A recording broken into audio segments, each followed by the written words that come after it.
no show neath the Idaho pines. We drove through the night. Howdy everybody. So today is foggy and miserable outside. The fog is freezing to the trees and everything else that is out there. It's super cold. So I don't think I'll be doing much outside today. I don't like the cold. That moisture when it's foggy like that just gets to your bones. But Dad challenged me to a backwoodsman survival pocket challenge that he wants me to do. So let's see what I got in the pockets. I used to carry a lot more, but these girl pants, they don't give you any pockets, and then it sits right here and ends up falling out and all that.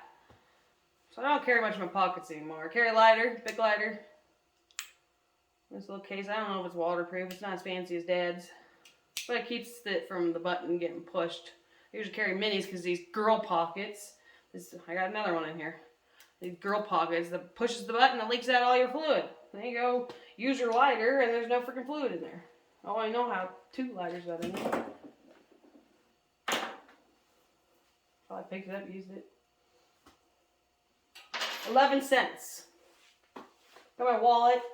Sometimes I have one of those little wallet survival things with a knife and all that on there. I don't have one in here. I think I gave it to somebody. Got my lucky coin my brother gave me. Pretty cool. I just carry it in there. My license, all that. That's about all I got in my pockets. I got my survival bracelet, paracord. It's probably 14, 15 worth of paracord on there. Feet worth paracord on there. And my necklace, I could always untie that too. I'm usually wearing a hemp necklace. Yeah, I got my watch. Oh, always got that. You never know. I always got it somewhere. If it's not on my person, it's usually my vehicle, which is usually pretty close. This one I usually wear more in the wintertime. I wear this one in the summertime when I'm out hiking and all that. Even when I'm on mowing lawns, when I'm on the mower. Because I mow a lot of rural areas. I've had a lot of people tell me, hey, there's a bear down there this week I'd watch out for. I mow a cemetery too, and it's out there by itself, and there's been bears and all sorts of stuff out there. Even the wolves will run through there. I'm sure you guys are itching to see this. I carry a Springfield XD9. It's my baby. I haven't had no problems with the thing. I think I've been carrying it. I've had this one 8 years now, I think. 7 or 8 years. He's cleaned. I carry it everywhere.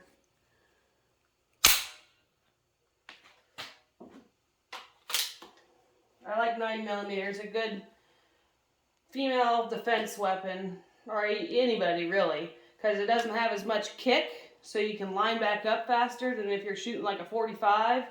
Or something bigger, even a 38. It kicks up and then you gotta take that, even if it's just 0.5 seconds. You still gotta line it back up. This is just fast. And this one carries about 15 rounds. So yeah, that's what I got in my pockets. Oh, I almost forgot my knife. I always got my knife. It's filthy and he's washed. It's one Gregor had made for me. Love this knife. Carried everywhere. Looks like I was carving a stick, probably for the kiddos or something. Always got that on my side. You always use your leather belt for something too. But yeah, I usually got my phone in my back pocket too. And then my phone, I usually have like knot guides on there. I got a knot guides, plant identification, there's a mushroom identification, and got pre-downloaded maps usually in the areas that I go the most. I got Onyx Hunt, that map system. But make sure if you do have your phone, that you turn on airplane mode while you're out. If you don't have signal out there, turn on airplane mode to use your battery less. But I do have maps and plant identification and knot guides. You can get all sorts of apps that don't require internet to use. Like you can get traps, the trap apps that show you how to make traps and all sorts of different survival stuff. So that's always something to think about too when you have your device there. Where I always got my phone because I can take pictures or record or do whatever. So I always got my phone. But make sure to turn on airplane mode if you don't have signal. Like my preloaded maps I could bring up because they don't require to have data to be able to use. Onyx Hunt, I'm not sure if it does. It might have to have some sort of data, but I know that it preloads and it pinpoints your GPS location. So you can always have that too. This holster that I carry more in the summertime, I love this thing. It's like one of my favorite holsters. It's Black Hawk. You can get ones that you have to push just right to pull it out, or you got this button one. I really like the button because you can just slide it. I'll show you. So once in there, you can just slide it and it's ready to go. Super easy. I've hiked. I've never had this thing come out of its holster. It just definitely recommend those holsters. But yeah, I think I would survive walking out in the boonies right now. I have enough knowledge too that I don't think it'd be a problem. So, I want to show you guys some of my hemp necklaces that I make. Let me make sure this is still recording. Cut out on me earlier. No, it's still going.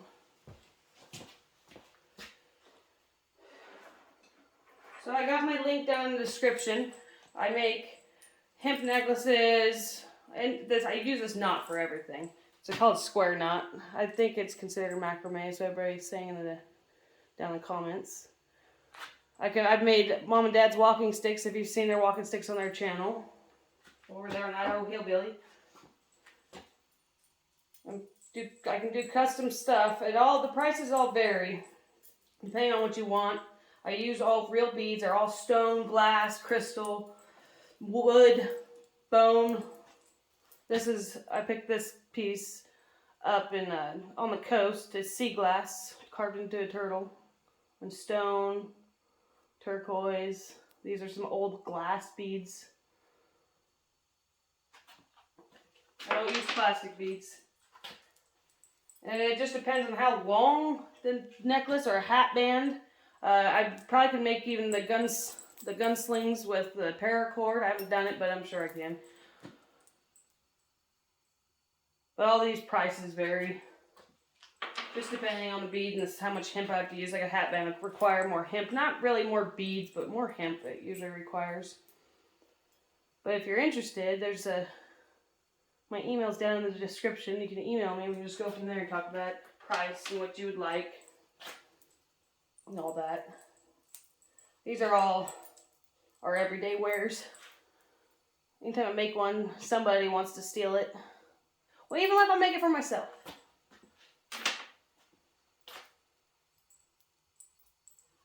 I like this one because it used to be my mom's in the motorhome. The pendant, the beads that I put on there. That's a zodiac wheel. I have another channel. I haven't done anything on it, but I am into astrology. I love my astrology. And that inside the zodiac wheel is a tiger's eye that's been heated up. And that's what happens when it's heated up. This one I made the other day.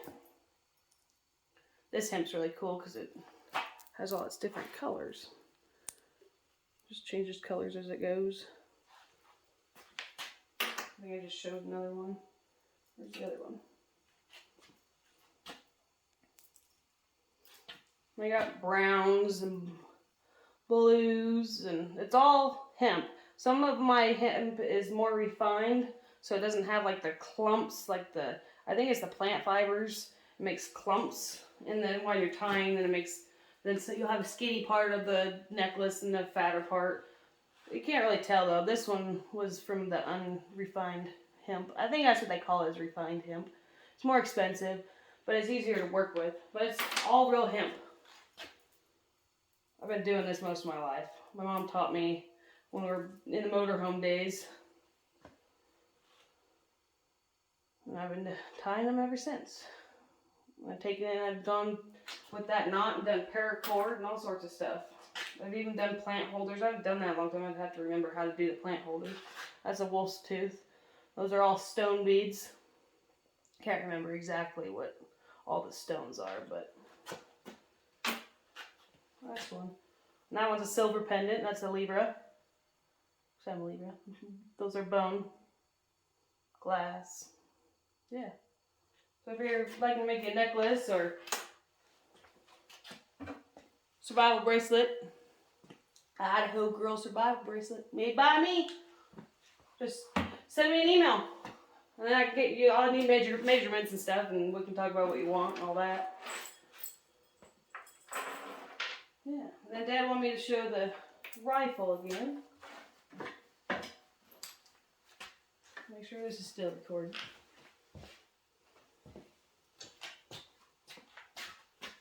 That was hot.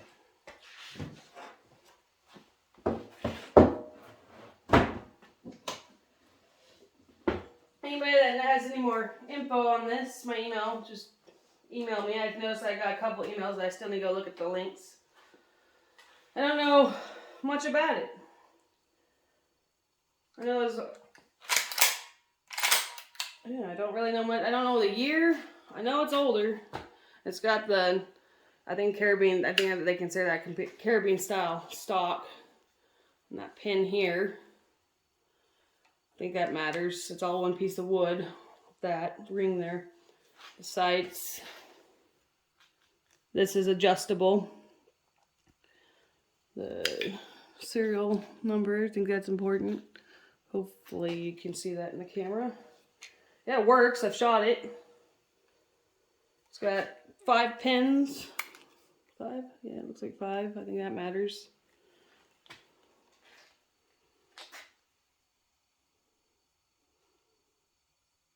Yeah, if you know anything about these, it's really hard to find stuff on Google. There's just so many of them out there. I think is why. But if you know anything, if you're interested, just send me an email. This box, my brother-in-law, I can't remember where he got it, but he gave it to me because I had the Model 94. And it's a handmade box. It's really well made. I'll take the phone at the end of the video and show you the box better. But it's a really well-made box. I like the box too. I think that's about it. So please remember to like and subscribe. And yeah, I'll talk to you guys later.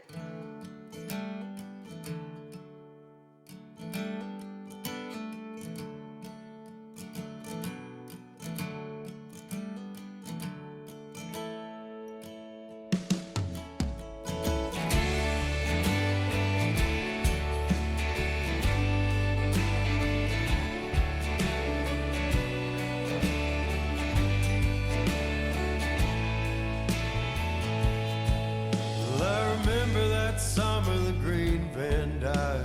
The rodeo show 'neath the Idaho